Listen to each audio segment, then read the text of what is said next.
Olá pessoal, sejam bem-vindos para darmos continuidade na nossa disciplina. Hoje a nossa aula vai tratar sobre ideias de um pensador e vamos trabalhar aqui a sociedade reflexiva de acordo com Anthony Giddens. Vamos observar como é que Giddens trata essa sociedade reflexiva, né? Portanto, esse moço ele é professor de sociologia da Universidade de Cambridge, na Inglaterra. Tem aí, os seus trabalhos são discutidos nos Estados Unidos desde os anos 70, mas foram tardiamente introduzidos na França, né? Ele ficou conhecido como o teórico da terceira via. Então vamos verificar aí qual é essa terceira via que Giddens nos apresenta. Para Giddens, a pós-modernidade é apresentada como um período em que a realidade social se apresenta fragmentada. Veja, nós trabalhamos lá quando nós discutimos a pós-modernidade, identidades na pós-modernidade, nós trabalhamos com Hall, não? E Hall, ele trata dessa questão da pós-modernidade. O Giddens, aqui, ele vai na mesma direção de Hall.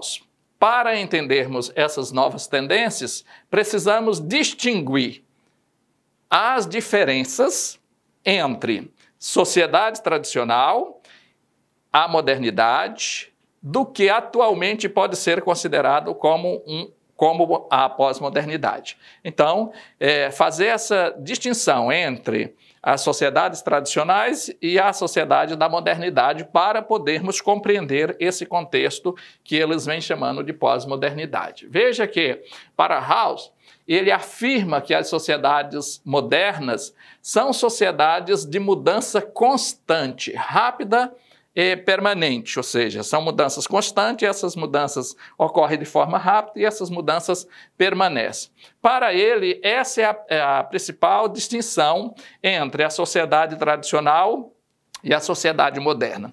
Porque a sociedade tradicional, ela, obviamente, não passa por essas alterações, por essas mudanças tão rápidas assim, né? Observe que Giddens, ele, ao discutir a questão da modernidade, refere-se ao termo como descontinuidade, reflexividade e desencaixe. Então ele traz esses três termos para discutir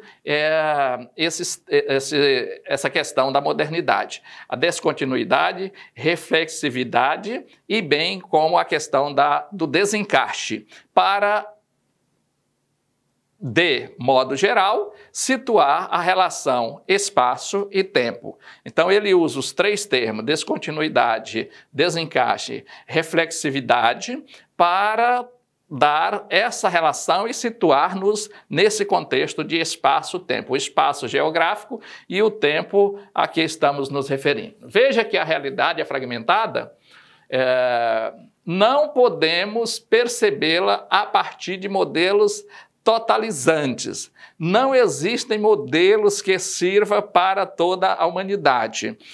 O Giddens já vem trazendo que não há uma totalidade.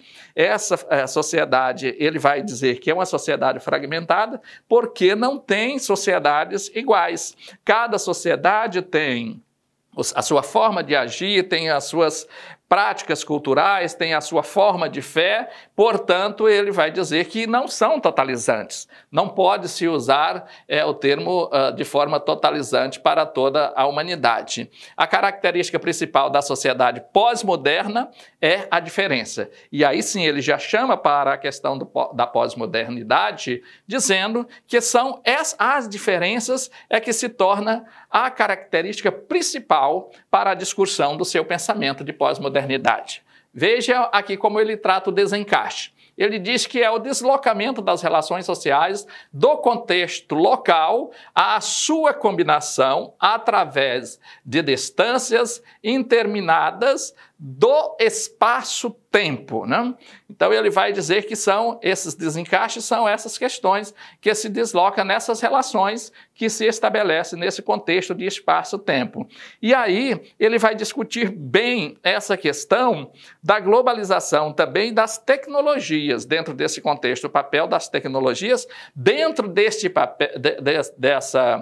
contexto da pós-modernidade que ele vai trazendo para a gente na sua discussão.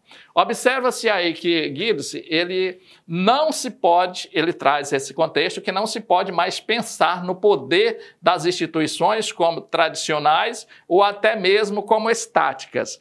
Ele vai dizer que as instituições agora elas não podem estar mais dentro desse contexto tradicional ou estática. É a instituição X e essa instituição tem essa forma de ver o mundo, essa forma de agir, essa forma de relações sociais dentre os seus colaboradores, e daí a importância de compreendermos essas ideias de Giddens justamente no campo da administração, é sabermos que as instituições elas não são estáticas, elas, por mais que tenham uma visão ancorada no tradicional, mas ela tem as suas nuances de adaptação, tem as suas nuances de transformações, até porque nas instituições o que interessa mesmo é atender ao cliente, e dentro desse contexto elas não se tornam estáticas para poder cumprir com o seu papel do atendimento ao cliente. Elas sofrem com a reflexividade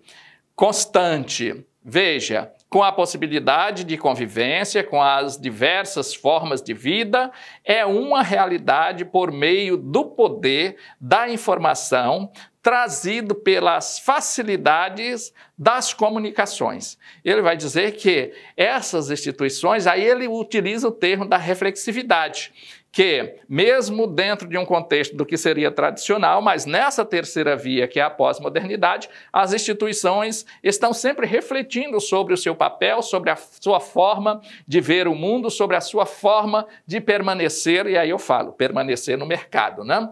Observamos, então, que Giddens elabora a sua teoria da estruturação no sentido de explicar como as relações sociais na sociedade atual podem ser percebidas. Então, essas relações sociais, elas podem ser percebidas tão somente paramos um pouco para refletir sobre o que está acontecendo. O conceito de estruturação que ele traz visa inicialmente nos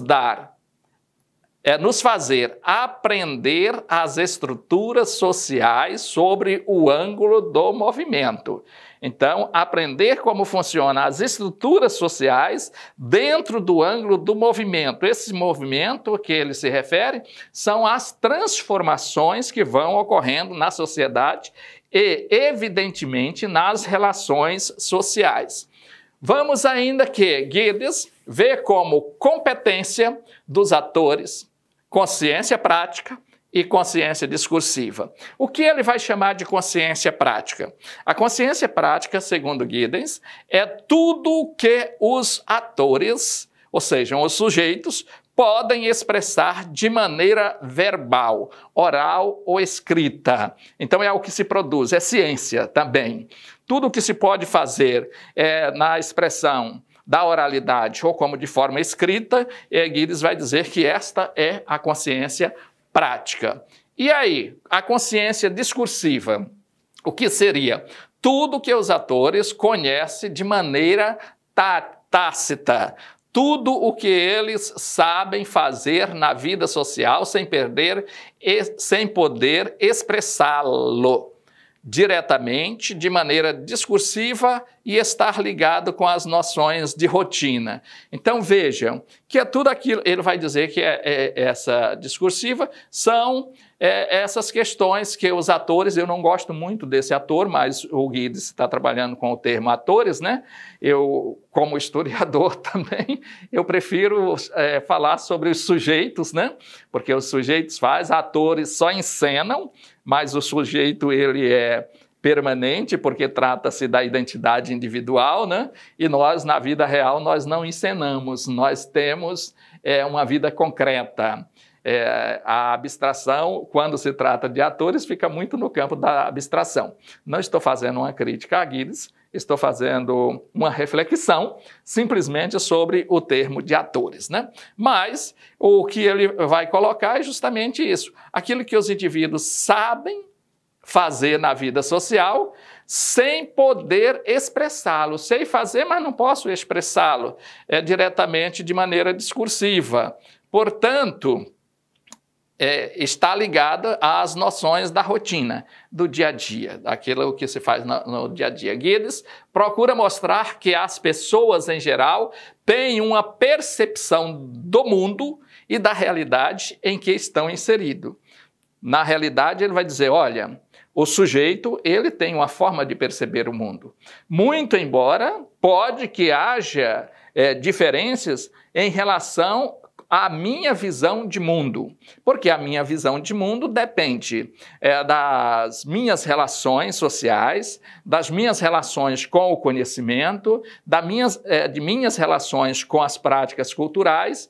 Quanto mais eu agrego conhecimentos, a minha visão de mundo vai ampliando. Mas o Giddens ele vai dizer que as pessoas, em geral, elas têm uma percepção do mundo e da realidade em que elas estão inseridas. Portanto, chegamos ao final da nossa aula de hoje. Bons estudos e uma excelente aprendizagem. Tchau, pessoal!